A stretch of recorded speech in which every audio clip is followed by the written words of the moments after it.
नमस्कार, KP news 24/7 में आपका स्वागत है। मैं अश्विनी आपके साथ। आइए एक नजर डालते हैं अब तक के मुख्य समाचारों पर। बीदर के हज यात्रियों के काफिले के लिए जहीराबाद में की गई भोजन की व्यवस्था। हज मंत्री रहीम खान और दूसरे रहे उपस्थित, मीडिया से की बात। आज सोमवार 19 जून को कांग्रेस नेता राहुल गांधी के जन्मदिन के अवसर पर टिहरी ब्लॉक कांग्रेस और यूथ कांग्रेस की ओर से ब्रिम्स अस्पताल में फ्रूट्स वितरण किए गए। कर्नाटका में विधान परिषद के लिए कांग्रेस ने घोषित किए उम्मीदवार, भाजपा छोड़कर आए जगदीश शेट्टार भी प्रत्याशी। महाराष्ट्र में पैर जमाना चाह रहे केसीआर पर मायावती मुलायम तक नहीं हुए थे सफल, एनसीपी नेता का निशाना।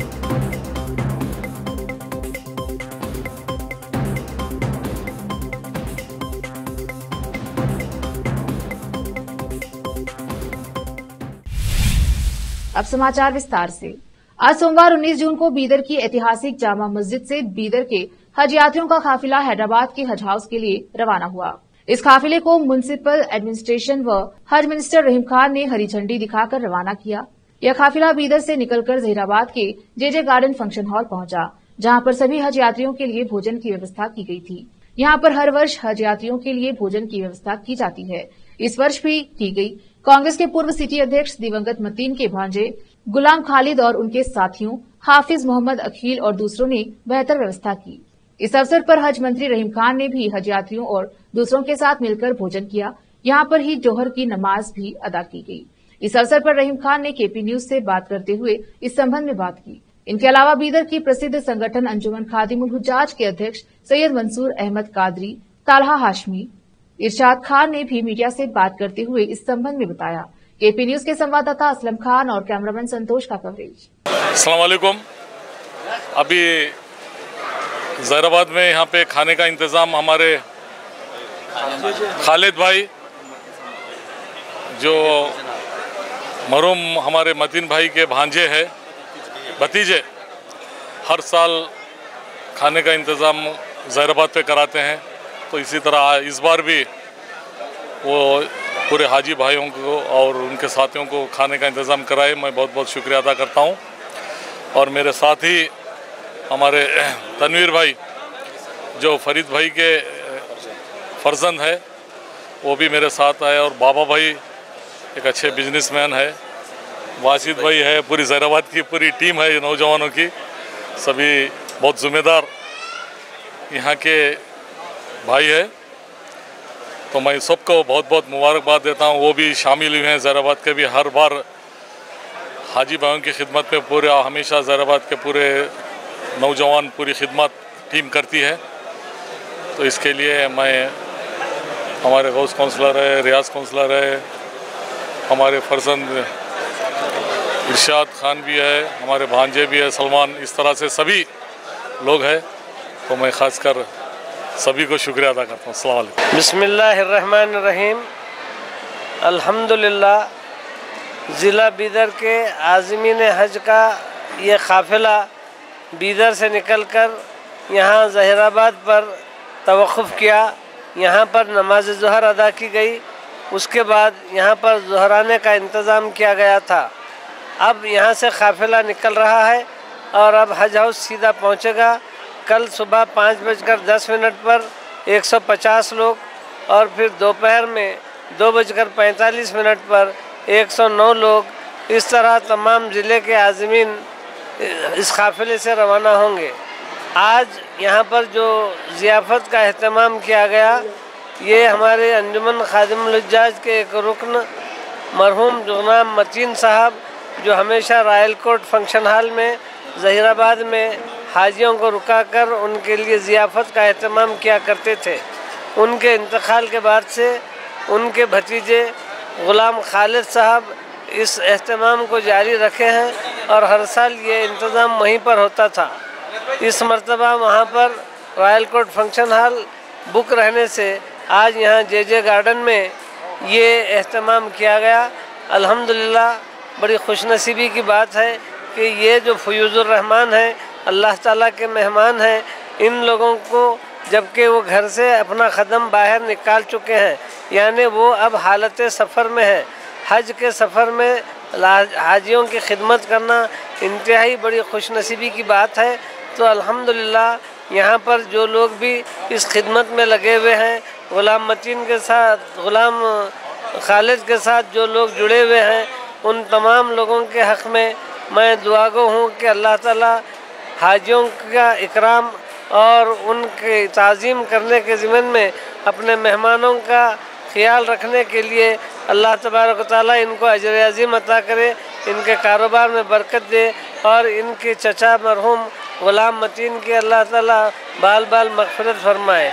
औज़ु बिल्लाहि मिनश शैतानिर रजीम, बिस्मिल्लाहिर रहमानिर रहीम। आज बीदर के हाजी जो हज के लिए रवाना हो रहे हैं, मैं उन लोगों सबको अपने तहे दिल से उनको मुबारकबाद देता हूं कि अल्लाह ने उनको चुना। आज वो हमारे शहर से हज जा रहे हैं। वो ज़हराबाद के रास्ते से हैदराबाद पहुंचेंगे, तो उसी सिलसिले में ज़हराबाद में सारे हाजियों के लिए खाने का और नमाज का इंतज़ाम किया गया था ज़ोहर की। और हमारे खालिद भाई जो मरहूम मतीन भाई के फ़र्जन हैं, भतीजे हैं, उन्होंने यहाँ पे इंतज़ाम किया था। और मैं शुक्रिया करना चाहता हूँ ज़हराबाद के सारे लोगों का जिन्होंने इसमें ताउन किया है, और ख़ुसूसी हमारे बीदर के MLA साहब जो अब्दुल रहीम ख़ान साहब बीदर के मिनिस्टर भी हैं, स्टेट के हज मिनिस्टर भी हैं। मैं उनका भी शुक्रिया अदा करना चाहता हूं कि उन्होंने सारे इंतज़ाम यहाँ पे किए हैं। और ख़ुसूसी शुक्रिया अदा मैं हमारे बीदर के खादिमुल हुज्जाज की टीम का करना चाहता हूं, जो पिछले 1.5 से 2 महीने जिस दिन से हज की ये डेट डिक्लेयर की गई है, उसमें सारे इतना बिज़ी हैं कि अपना सारा काम वगैरह छोड़ के ये हज के हाजियों का सफ़र कामयाब बनाने में लगे हुए हैं। मैं इतनी सी बात करते हुए और ज़हराबाद की मीडिया का और बीदर का मीडिया का शुक्रिया अदा करते हुए अपनी बात ख़त्म करता हूँ। अस्सलाम वालेकुम सभी को। मैं हमारे पूरे हाजी भाइयों और बहनों और माँ और बाप पूरों को बहुत मुबारकबाद देता हूँ कि इनको मौका मिला है अल्लाह के दर पर जाने का और पूरे ऑल द वे पूरा मक्का जाने का। मैं पूरे हज कमेटी जितने भी जने ऑर्गेनाइजेशन करे हैं कि पूरा इतने दिन से, और क्योंकि तकरीबन पिछले 10-12 दिन से बहुत हर एक कर्नाटका गांव से लोग आ रहे हैं, रह रहे हैं हज भवन में, वो सभी का शुक्रिया अदा करता हूं कि उन्होंने आए, ऑर्गेनाइजेशन करे बिना किसी प्रॉब्लम के, उनके काम सब छोड़ के उनका बहुत बहुत शुक्रिया अदा करता हूं। स्पेशली मैं कर्नाटक गवर्नमेंट और हमारे चीफ मिनिस्टर सिद्धरामैया साहब का और deputy CM DK Shivakumar साहब का शुक्रिया अदा करता हूँ कि उन्होंने कोऑपरेट करे कि हर एक फैसिलिटी के लिए कभी भी उन्होंने पीछे नहीं हटे, और उन्होंने उद्घाटन भी किए थे बेंगलुरु में हज भवन का। और बाकी सब खालिद भाई जो हमारे ज़हराबाद में, उन्होंने एक हमेशा की तरह हर साल उनके चाचा 15 साल से मतीन भाई थे, उन्होंने हमेशा ये ऑर्गेनाइज़ करते थे कि लंच हमेशा जब गाड़ी बीदर से ज़हराबाद जाती थी हमेशा लंच का ऑर्गेनाइजेशन करते थे। इस बार भी वो जिम्मेदारी हमारे खालिद भाई लिए हैं, उनका ये बहुत तहे दिल से शुक्रिया अदा करता हूँ। और हर एक हमारे हाजी साहब को इतना विनती है कि हमारे लिए दुआ कीजिए ताकि हम पूरे मुसलमान भाइयों को हमें भी एक दिन हज नसीब हो। इतना बोल के और सभी का शुक्रिया अदा करता हूँ, ऑर्गेनाइजेशन टीम, काउंसलर्स या हमारे तला भाई, जीशान भाई, उनका शुक्रिया आके भी इधर यहाँ तक आए ज़हराबाद तक, और हमारे कौन बाबा भाई ज़हराबाद के और सभी ज़हराबाद के लोगों का जो यूथ टीम थी आके हमें हेल्प किया ऑर्गेनाइजेशन करने के लिए। आज सोमवार 19 जून को कांग्रेस नेता राहुल गांधी के जन्मदिन के अवसर पर चिदरी ब्लॉक कांग्रेस और यूथ कांग्रेस की ओर से राहुल गांधी का बर्थडे मनाया गया और ब्रिम्स अस्पताल के मरीजों में फ्रूट वितरण किए गए। इस अवसर पर ब्लॉक कांग्रेस और यूथ कांग्रेस के अधिकारी व सदस्य के अलावा दूसरे उपस्थित रहे। इस अवसर पर चिदरी ब्लॉक कांग्रेस के सेक्रेटरी जासवा संदीप ने भी केपी न्यूज से बात की और इस संबंध में बताया। उन्होंने कहा कि देश के जाने माने कांग्रेस नेता राहुल गांधी सभी यूथ के आइकॉन हैं और वह आने वाले समय में देश के प्रधानमंत्री के कैंडिडेट हैं। इन सभी लोगों ने राहुल गांधी को जन्मदिन की शुभकामनाएं दी। केपी न्यूज के कैमरामैन कृष्णा का कवरेज। आज के इस शुभ अवसर पर हम लोग इकट्ठा हुए यूथ कांग्रेस और ब्लॉक कांग्रेस की तरफ से। मैं जासवा संदीप चिदरी ब्लॉक कांग्रेस सेक्रेटरी। हमारा जो लाडला नेता है राहुल गांधी जी का जो जन्मदिन के अवसर पर हम लोग जमा हुए हैं। राहुल गांधी जी ऐसा है भविष्य का एक आने वाला फ्यूचर का आइकॉन और हमारा भविष्य का जो यूथ का आइकॉन है, यूथ के लिए बहुत कर रहे हैं और आने वाले दिनों में उन्होंने प्रधानमंत्री का कैंडिडेट है। उनको भगवान में यही प्रार्थना करते हैं हम उनको अच्छा हेल्प दे और आने दिनों में उनको शक्ति दे। लास्ट जो बीजेपी का जो गवर्नमेंट है उनको बहुत हरासमेंट करा है लेकिन उनका काम नहीं छोड़ा है। मोदी जी को उनके ऊपर बहुत डर है। मोदी जी ने उनका जो सदस्यत्व ने रद्द कर दिया, लेकिन उन्होंने प्यार से उसको कबूल कर कर उनका क्वार्टर्स खाली कराया, क्या क्या कि उनको ऊपर आरोप लगाया, वो सब उन्होंने झेलते हुए आम आदमी के लिए और गरीबों के लिए और भारत की जो युवा जनता है उनके लिए उनका जो टाइम है और उनका जो परिश्रम है उनके लिए उन्होंने फाइट कर रहे, होराट कर रहे। उनके बाद से हम लोग उनका जो छोटा हमारा तरफ से क्या होता है उनका जन्मदिन आचरण करें। हम ब्रिम्स हॉस्पिटल में जो रोगी है उनको फ्रूट और फल दे के उनको बर्थडे का शुभकामनाएं बोले। हम हर जगह शुभकामनाएं बोलते जाएंगे और राहुल गांधी जी का विश हैप्पी बर्थडे बोलते हुए राहुल गांधी जी की जय, राहुल गांधी जी की जय, रहीम खान जी की जय, ईश्वर खंडरे जी की जय, मल्लिकार्जुन जी की जय। मेरा नाम जासवा संदीप चिदरी है, ब्लॉक कांग्रेस सेक्रेटरी के तौर पर हम इधर आज प्रोग्राम करें। बीदर के वालिश्री अस्पताल में हैदराबाद के अबेदा फर्टिलिटी सेंटर हैदराबाद के डॉक्टरों की ओर से कैंप आयोजित किया गया। इस कैंप में संतान से संबंधित समस्याओं का इलाज किया जाएगा और इस कैंप में आने वालों के लिए अबेदा फर्टिलिटी सेंटर हैदराबाद में डिस्काउंट भी दिया जाएगा। इस अवसर पर डॉक्टर विजय के अलावा हैदराबाद से आए अबेदा फर्टिलिटी सेंटर के डॉक्टर हरिता और डॉक्टर शैलजा उपस्थित रहीं। इस अवसर पर डॉक्टर हरिता और डॉक्टर शैलजा ने केपी न्यूज से बात करते हुए इस कैंप के संबंध में बात की। केपी न्यूज के कैमरामैन कृष्णा का coverage. I am doctor Vijaya Reddy, is doctor Haritha and Sheeja from Abeda fertility centre Hyderabad. आज हम अबेदा फर्टिलिटी से इधर बीदर में वालिश्री हॉस्पिटल्स में free IVF fertility camp conduct करेंगे।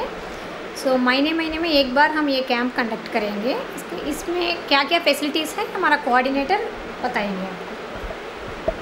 हेलो, सबको नमस्कार। हम अबेदा हॉस्पिटल से आए हुए हैं, हैदराबाद में है हमारा सेंटर। यहाँ पर जिनको बच्चों से फर्टिलिटी के संबंधित कुछ भी प्रॉब्लम्स है, हम लोग उसके दौरान कंसल्टेशन और स्कैनिंग फ्री कर रहे हैं उनको। हमारे हॉस्पिटल में जो भी आ रहे हैं यहाँ पर कैंप कंडक्ट हुआ है या श्री हॉस्पिटल्स। अभी हम लोग यहाँ पर वालिश्री हॉस्पिटल में कैंप कंडक्ट कर रहे हैं बीदर में। तो जो भी जिनको भी संतान संबंधित कुछ भी प्रॉब्लम्स है आके हम लोग को कंसल्ट कर सकते हैं। हमारा ब्रांचेस है हैदराबाद में, हाईटेक सिटी और सिकंदराबाद में। जो भी नंबर्स यहाँ पर नीचे स्क्रॉल हो रहा है आप उन पे कांटेक्ट कर ले सकते हैं। अभी कितना दिन तक कैंप रहेगा? Every month we conduct one free camp in Valishree hospital in Bidar. अभी हर महीने एक कैंप कंडक्ट होगा वालिश्री हॉस्पिटल में।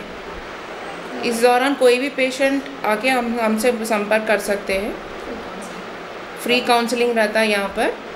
जो भी कैंप से आ रहे पेशेंट उनको कंसल्टेशन फ्री होगा, सेमिनालिसिस एक फ्री होगा, एक स्कैनिंग फ्री होगा।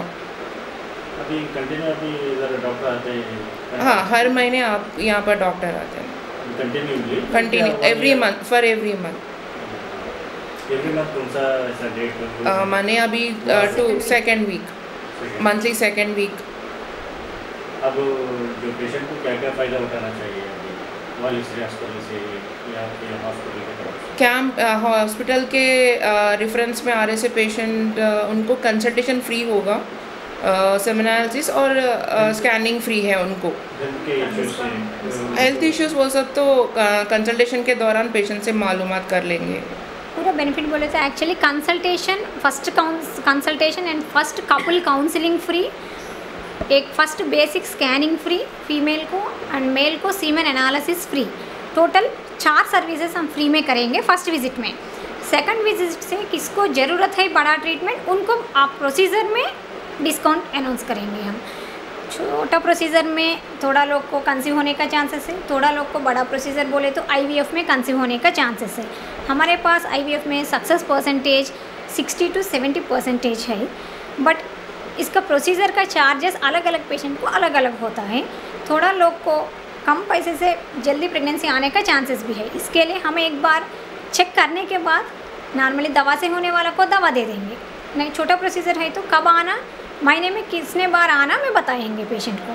सो टोटली ये सर्विसेज पूरा हम फर्स्ट विजिट में एक्सप्लेन करेंगे। टोटली फ्री काउंसलिंग है कपल को, किसको बच्चे ने ये सर्विसेज यूज़ करने को हमारा प्रार्थना है। 3 branches, 2 in Hyderabad and 1 in Mahbubnagar, Secunderabad and Hi-Tech City. In Hyderabad, we have 2 branches in Secunderabad and Hi-Tech City with all world-class facilities.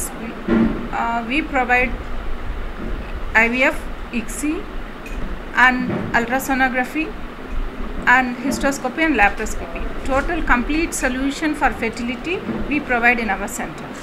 And being a gynecologist, I have been providing my gynec and obstetric services from the past 20 years, more than 20 years.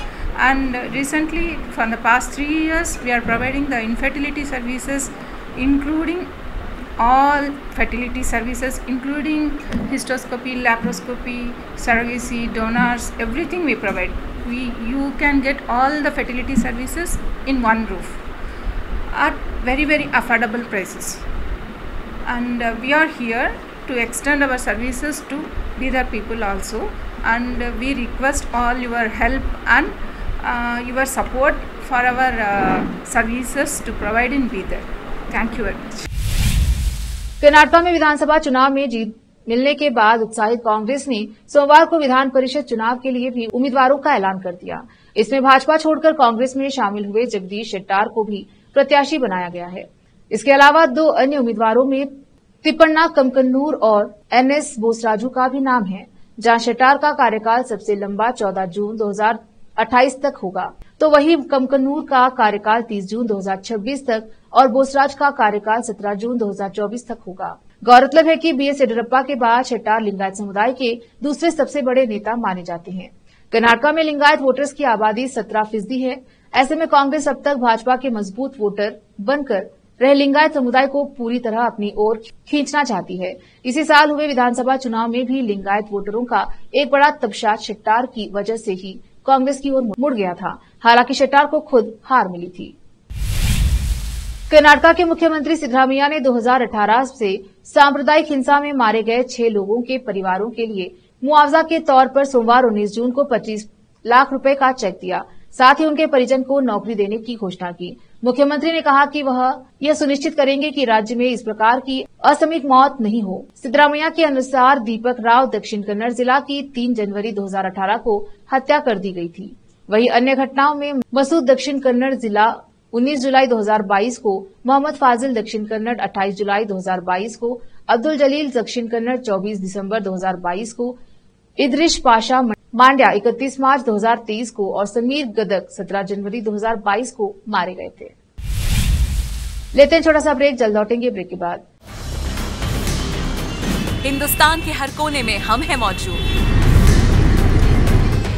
24 घंटे हालात पर गहरी नजर, खबरों से जुड़े चुपते सवालात और आपको दिखाता है धार्मिक, सामाजिक, राजनीतिक, लोकल और इंटरनेशनल न्यूज की सबसे बेहतर कवरेज, जो आपको रखती है हर पल बाखबर। देश और दुनिया भर की खबर के लिए देखते रहें KP News 24/7। Noor education trust Bidar की ओर से चलाए जाने वाला Noor M.Ed and B.Ed college Bidar, recognised by NCTE Delhi and affiliated to Gulbarga University, Gulbarga. Admission are open for the academic year 2022-23. विशेषज्ञ और सक्षम शिक्षकों द्वारा शिक्षा प्राप्त करने के लिए नूर M.Ed एंड B.Ed कॉलेज में दाखिला लें और शांत वातावरण में शिक्षा प्राप्त करें। बीदर शहर में बेहतर शिक्षा का एकमात्र केंद्र Noor M.Ed and B.Ed college, Shahpur gate, Bidar. Phone numbers 9945283920, 8482221297। Hindustan के हर कोने में हम हैं मौजूद। 24 घंटे हालात पर गहरी नजर, खबरों से जुड़े चुपते सवालात और आपको दिखाता है धार्मिक, सामाजिक, राजनीतिक, लोकल और इंटरनेशनल न्यूज की सबसे बेहतर कवरेज, जो आपको रखती है हर पल बाखबर। देश और दुनिया भर की खबर के लिए देखते रहें केपी न्यूज 24/7। ब्रेक के बाद स्वागत है आपका। देखते हैं आगे के समाचार। महाराष्ट्र में बीते कुछ वर्षों से तेलंगाना के मुख्यमंत्री के चंद्रशेखर राव के नेतृत्व वाली भारतीय राष्ट्र समिति बीआरएस अपना दायरा बढ़ाने की कोशिश में जुटी है। इसे लेकर सोमवार को राकंपा नेता अजित पवार ने बीआरएस पर निशाना साधा। उन्होंने कहा कि इससे पहले मायावती और मुलायम सिंह यादव जैसे नेता भी महाराष्ट्र में पैर जमाने की कोशिश कर चुके हैं, लेकिन किसी को सफलता नहीं मिली थी। पवार ने कहा कि शायद राव बीआरएस को तेलंगाना के बाहर फैलाना चाहते हैं और एक राष्ट्रीय नेता बनना चाहते हैं। क्षेत्रीय पार्टियां यह कर भी सकती हैं। पहले बसपा और सपा के कुछ विधायक चुने भी गए हैं। अजित पवार ने चंद्रशेखर राव पर निशाना साधते हुए कहा, वे तेलंगाना सीएम हैं, लेकिन महाराष्ट्र में उनका काम कौन देखना चाहता है। राकंपा और अन्य पार्टियों के कुछ नेता बीआरएस में शामिल हो रहे हैं, लेकिन यह इस वजह से हो रहा है क्योंकि ऐसे नेताओं को लगता है कि उन्हें महाविकास अघाड़ी या भाजपा शिवसेना गठबंधन में किसी न किसी वजह से टिकट नहीं मिलेगा। महाराष्ट्र के एक परिवार के साथ शिवपुरी में टोल प्लाजा पर मारपीट का मामला सामने आया है। वारदात को पूरनखेड़ी टोल प्लाजा के कर्मचारियों ने अंजाम दिया। इसमें परिवार के कई सदस्य घायल हो गए। पीड़ित परिवार ने मामले की शिकायत कोलारस पुलिस थाने में दर्ज कराई है। वहीं पुलिस ने 6 टोल कर्मियों के खिलाफ मारपीट की धाराओं में मामला दर्ज कर लिया है।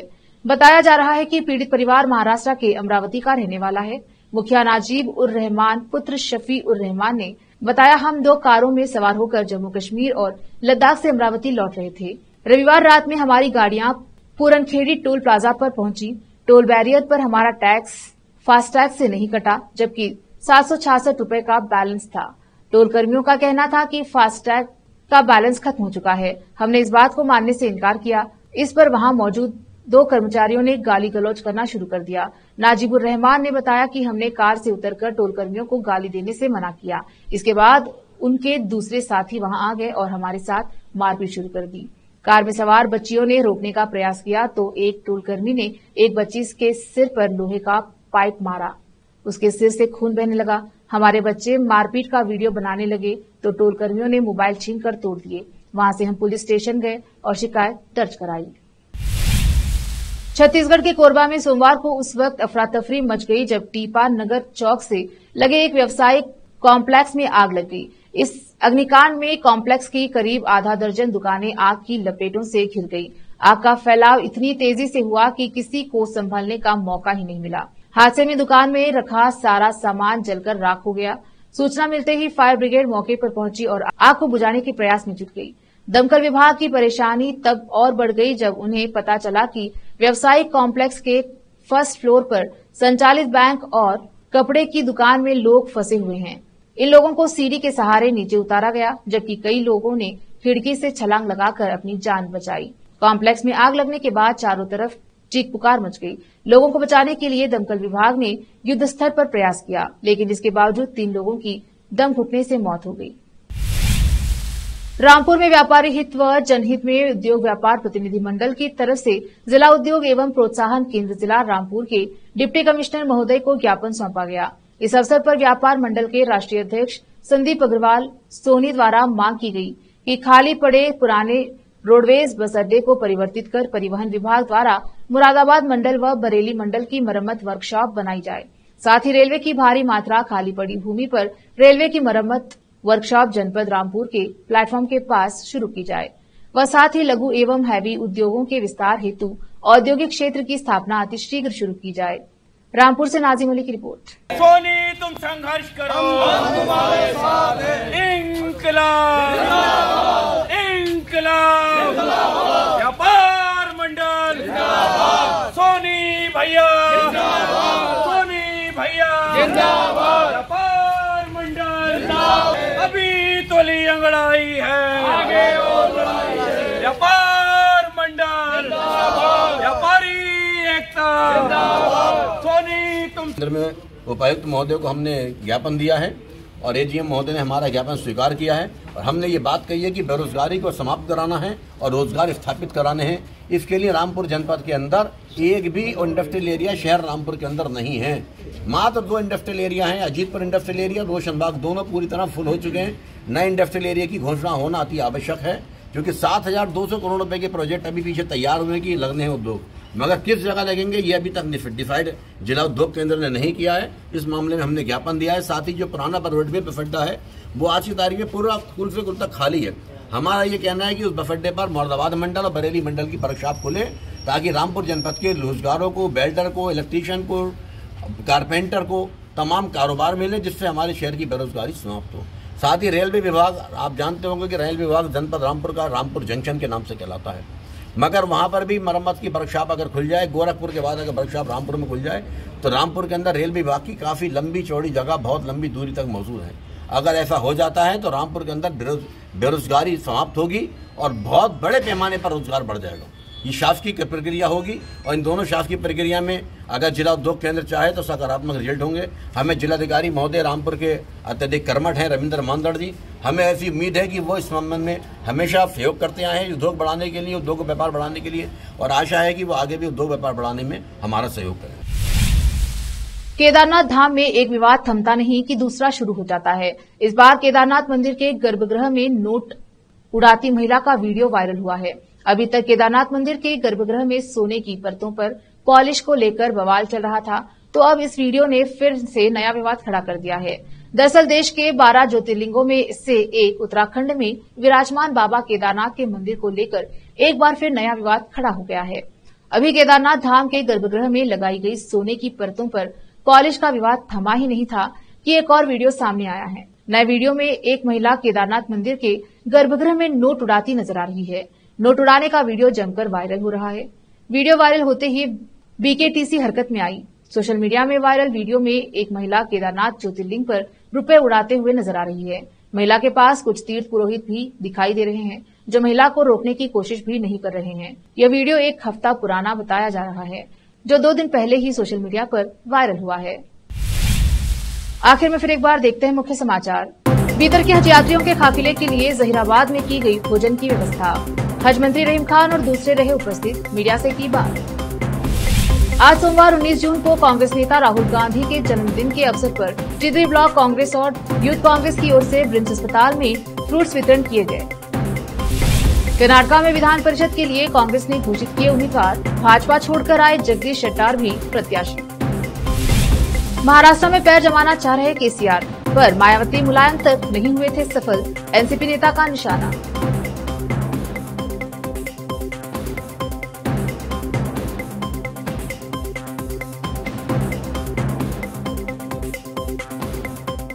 केपी न्यूज में अब तक के लिए इतना ही। देखते रहिए केपी न्यूज 24/7। धन्यवाद।